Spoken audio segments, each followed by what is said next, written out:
Patay matapos barilin sa ulo ang isang lalaki sa Tondo, Maynila. Nasa frontline ng balitang yan, Simon Gualvez.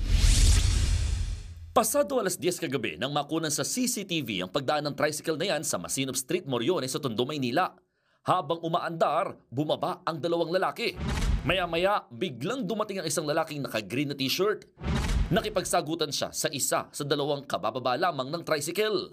Hanggang sinapak ng naka-green ang lalaki, sabay binaril naman ang isa pa. Bumulagta ito lalo't sa ulo tinamaan. Isinugod siya sa ospital pero namatay din. Kwento ng isang nakakita, isang beses lamang nagpaputok ang sospek. Tapos po, tumakbo na po yung bumaril. Tapos dumaan po sa iskinita eh. Dito po sa pangalawang iskinita.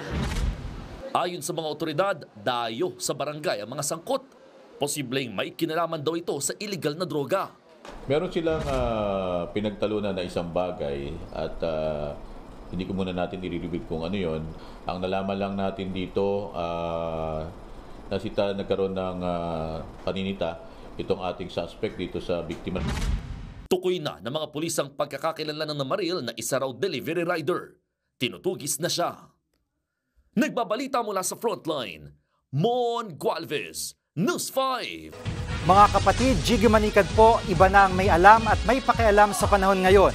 Para sa konkreto, kumpleto at komprehensibong balitaan sa Frontline, mag-follow at mag-subscribe sa social media pages ng News 5.